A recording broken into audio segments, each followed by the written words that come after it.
When Princess Thalira ordered the human prisoner brought to her chamber alive, her officers assumed she wanted information. In truth, she wanted to see him. The soldier had been captured alone beyond the burning ridge of Kever after surviving artillery, drones, and a hunter sweep that should have ended anyone. Yet when they dragged him through the palace in chains, bruised and bloodied beneath scorched armor, he did not look broken. He looked patient. Impatience inside a cage disturbed Thalira more than rage ever could. Humans already carried a legend across the front. Too reckless to fear, too adaptable to predict. Too stubborn to die on schedule, she had dismissed most of it as battlefield exaggeration, until the captive raised his head beneath the silver lamps and said, "If you wanted answers, princess, you should have sent fewer chains and more coffee for one dangerous instant." She almost smiled, then hated herself for it. His name was Sergeant Elias Varen, 23rd Expeditionary Infantry. Scans showed cracked ribs, shrapnel, dehydration, enough pain to fold lesser beings.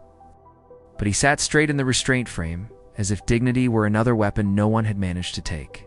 Thalira questioned him. Mission, unit strength. Objective, extraction route.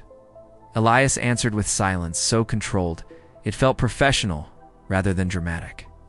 When she threatened memory extraction, he invited her technicians to try. When she mentioned execution, he asked if it would be before breakfast. And when he noticed the royal crest at her throat, he studied it and said, "So that is why your officers fear you more than they fear losing the war." Thalira stopped cold because he was right. And because a prisoner should not have read the structure of her command so quickly, she ordered food, treatment, clean water. Her advisors protested. Elias watched until the chamber cleared, then flexed his bandaged hands and said, "That was for them, not me. You were testing what kind of monster I expected you to be." By midnight, the prisoner had become a mirror, and Thalira was beginning to dislike what it reflected. She dismissed the guards and remained alone with him, while bombardment flashed beyond the palace windows. Curiosity had already broken through interrogation, so she asked the question no one else had bothered to ask. "Why were you out there alone?" Elias leaned back, measured her, then answered like a soldier deciding which truth to spend. "My squad was escorting civilians out of Grid 9. Your side shelled the corridor early, too early, which means someone leaked the route. We split so the children could keep moving. I drew pursuit." Thalira frowned at once. Grid 9 had been marked cleared 3 days earlier. There were not supposed to be civilians there. Elias saw the change in her expression and understood immediately. "That got your attention?" he said. "You did not know, did you?" She felt the chamber turn colder because memory began rearranging itself.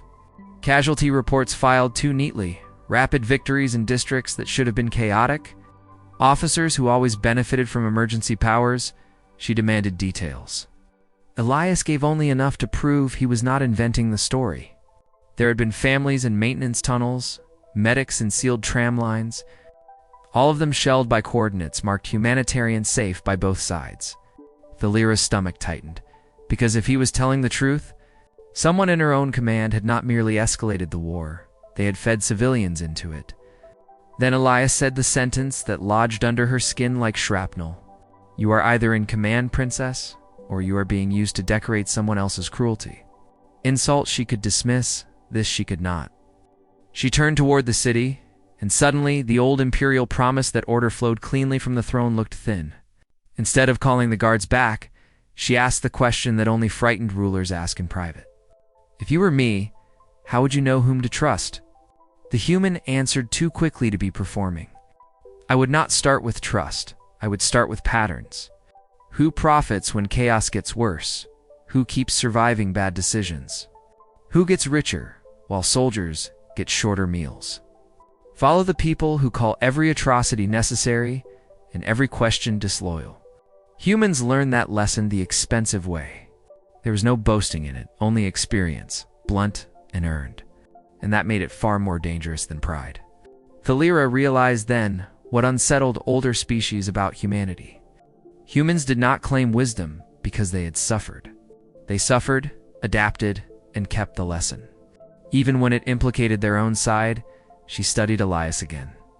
The swollen eye, the torn knuckles, and saw something she had not expected to find in an enemy prisoner. Discipline without vanity, strength without spectacle.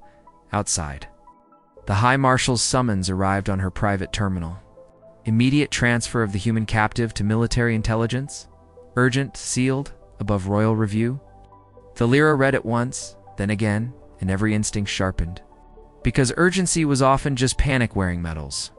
She understood in that moment that if she surrendered him, truth would vanish into an interrogation vault and emerge as a confession useful only to the guilty. By morning, the princess no longer feared what the prisoner might reveal. She feared what her own people would do to keep him silent. Dawn spilled blue light across the chamber as palace alarms began to murmur through the walls.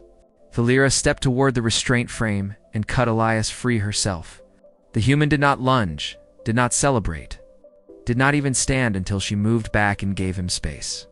That restraint told her more about him than any interrogation had. "There is a corridor beneath the Western Archive," she said. "It leads to a private hangar only my mother and I knew about. If you are lying, I can still have you shot before sunset." Elias rose carefully. "Fair," he said. "And if I am telling the truth?" Thalira met his gaze and answered before fear could stop her. "Then by sunset, someone in my war council will wish I had shot them first." They moved toward the hidden passage while alarms grew sharper and bootsteps multiplied somewhere beyond the chamber doors. Not because an enemy fleet had broken the shield, but because the wrong people had realized the human soldier was no longer safely helpless.